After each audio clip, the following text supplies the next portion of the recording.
The Constitution of the United States is the supreme law of the United States of America. The Constitution originally consisted of 7 articles. The first 3 articles embody the doctrine of the separation of powers, whereby the federal government is divided into 3 branches. The legislature, consisting of the bicameral Congress, the executive, consisting of the president, and the judiciary, consisting of the Supreme Court and other federal courts. The 4th and 6th articles frame the doctrine of federalism, describing the relationship between state and between the several states and the federal government. The 5th article provides the procedure for amending the Constitution. The 7th article provides the procedure for ratifying the Constitution. Since the Constitution was adopted, it has been amended 27 times. The first 10 amendments, along with 2 others that were not ratified at the time, were proposed by Congress on September 25, 1789, and were ratified by the necessary 3/4 of the states on December 15, 1791. These first 10 amendments are known as the Bill of Rights. The Constitution is interpreted, supplemented, and implemented by a large body of constitutional law. The Constitution of the United States was the first constitution of its kind, and has influenced the constitutions of many other nations. The Constitution is built upon the following basic principles. 1. Popular sovereignty. Overriding the feudal and non-civil rights founded regimes, the popular sovereignty, as promulgated by the U.S. Constitution, is deeply linked with economical principles of the capitalism. The other countries are proposing the direct intervention and control of citizens in the central government by syndicalism and popular representatives missing to the democratic criteria. 2. Limited government.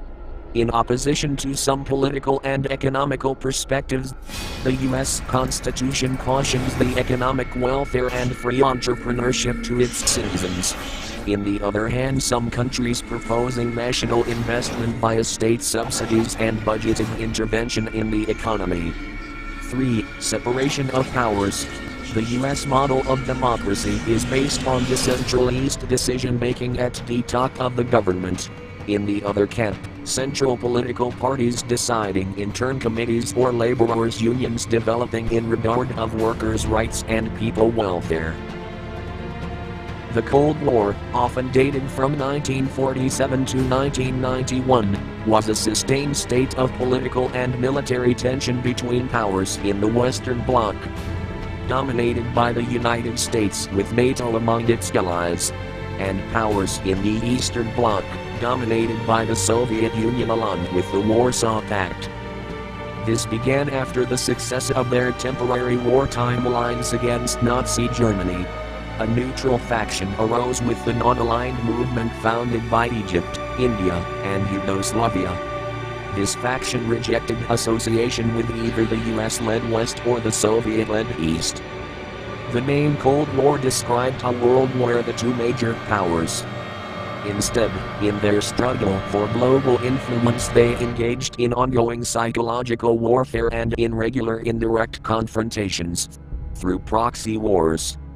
Berlin, Korea, the Suez Crisis, the Berlin Crisis, the Cuban Crisis, Vietnam, Israel, Soviet wars in Afghanistan, Korean Airlines Flight 007, and the NATO military exercises Able Archer. Non-alignment had its origins in India's colonial experience and the non-violent Indian independence struggle led by the Congress, which left India determined to be the master of its fate in an international system dominated politically by Cold War alliances and economically by Western capitalism and Soviet communism. The principles of non-alignment were preservation of India's freedom of action internationally, through refusal to align India with any bloc or alliance, particularly those led by the United States or the Soviet Union. nonviolence and international cooperation as a means of settling international disputes. Non-alignment was a consistent feature of Indian foreign policy by the late 1940s and enjoyed strong, almost unquestioning support among the Indian elite. The US and USSR became involved in political and military conflicts in the Third World countries of Latin America, Africa, the Middle East, and Southeast Asia. To alleviate the risk of a potential nuclear war, both sides sought relief of political tensions through détente in the 1970s. In this region, the impact of Cold War implication in the local policy provocated the apparition of two extremist movements, the nationalism represented by Nasserism, the Arab Socialist Ba'ath Party, leftists and pan-Arabist movements. The second movement included religious resistance and Islamists. Nasserism is a leftist Arab nationalist political ideology based on the thinking of the leaders of the Egyptian Revolution of 1952. It combines elements of Arab socialism, republicanism, nationalism, anti-imperialism, developing world solidarity, and international non-alignment. The Arab Socialist Ba'ath Party was a political party founded in Syria by Michel Aflaq, meaning Renaissance or resurrection, which is an ideology mixing Arab nationalist, pan-Arabism, Arab socialist, and anti-imperialist interests. Ba'athism calls for unification of the Arab world, refers to Arab unity, and freedom from non-Arab control and interference. Many attempts of building a new political perspective were engaged, as the United Arab Republic (UAR) was a short-lived political union between Egypt and Syria.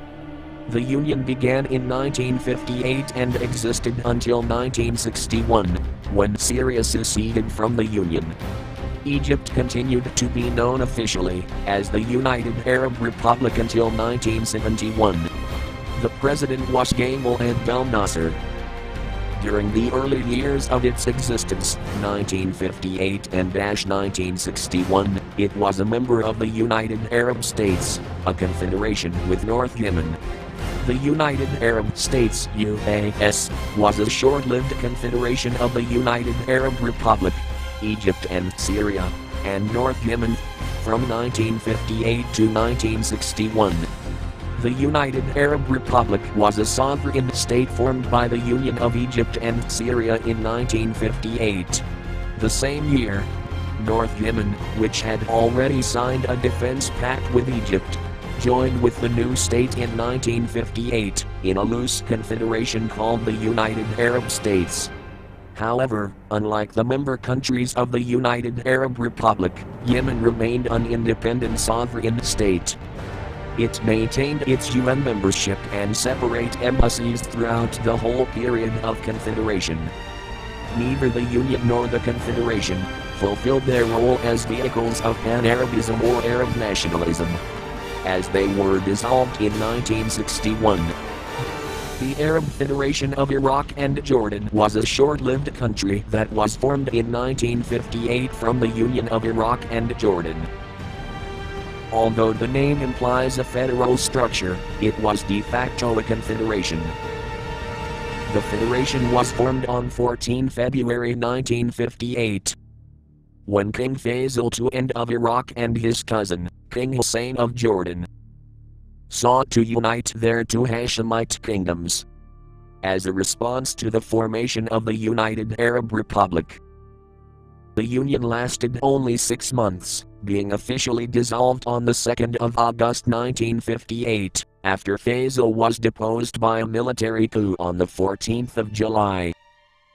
The Federation of Arab Republics was an abortive attempt by Libya Gaddafi to merge Libya, Egypt and Syria in order to create a united Arab state.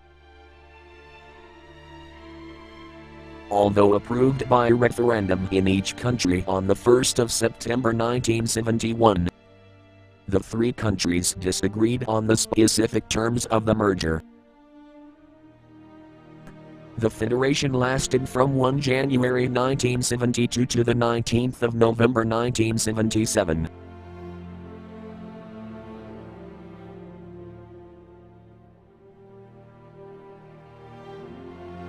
The 14th of July Revolution or the 1958 Iraqi coup d'état took place on the 14th of July 1958 in Iraq, resulting in the overthrow of the Hashemite monarchy established by King Faisal I in 1921 under the auspices of the British. King Faisal II and the regent and crown prince and prime minister were all assassinated during this coup. A result of several different grievances with Hashemite Iraqi policies, the coup established the Republic of Iraq.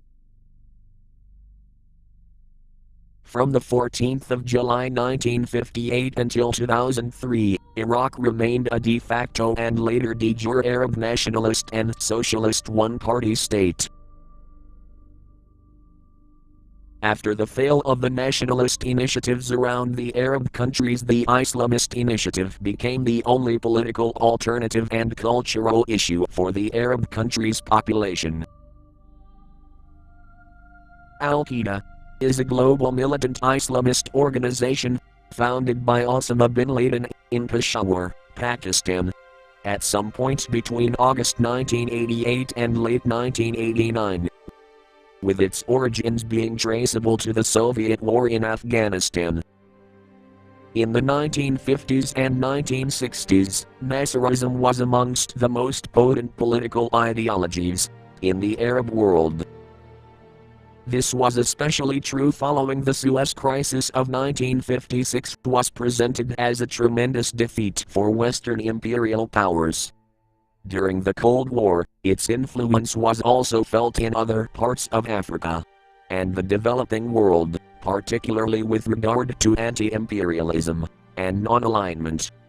During Nasser's lifetime, Nasserist groups were encouraged and often supported financially by Egypt, to the extent that many became seen as willing agents of the Egyptian government in its efforts to spread revolutionary nationalism in the Arab world. In the 1970s, as a younger generation of Arab revolutionaries came to the fore, Nasserism outside of Egypt metamorphosed into other Arab nationalist and pan-Arabist movements, including component groups of the Lebanese national movement during the Lebanese Civil War. After the failure of the United Arab Republic (UAR), a union of Egypt and Syria, the Ba'ath Party was divided into two main factions: the regionalists as in Iraq versus the nationalists or pan-Arab like in Egypt. When the union with Egypt collapsed, the Ba'ath Party was put in a difficult position. The party still sought Arab unity, but did not oppose the UAR's dissolution, and did not want to seek another union with Egypt under Nasser's rule. The scale of the Arab defeat in the Six-Day War of 1967 severely damaged the standing of Nasser and the ideology associated with him. Though it survived Nasser's death in 1970, certain important tenets of Nasserism were revised or abandoned totally by his successor as Egyptian. During the Iraq and Afghanistan War, the United States, as in need to handle the situation that the entire population of the Middle East region was aberrated by the surviving National Socialist regime of non-aligned and anti-capitalist propaganda, while the effondrement of Soviet Union. Even engaging the globalization, some regime kept on a socialist discourse toward the youth and citizens. Otherwise, the American administration was in direct conflict with its own constitutional roots. By providing aid and support to this dictatorial or military regimes in order to install capitalism. This situation put the United States in opposition to constitutional, political, and economical perspectives. The U.S. Constitution cautions the economic welfare and free entrepreneurship to its citizens. But as the European Union made a huge change to the political global landscape, the support of some countries, made this two founding principle contradicting each other. Dogma of the diplomatic and global policy against the political and economical principle. This situation brings the three groups in opposition to each other. Maoism, representing socialism. Nasserism, featuring the nationalism and non-alignment pole in the region. And Islam that got more and more powerful by the enduring of the citizens of this two false and truncated court of despot that preach a abandoned policy.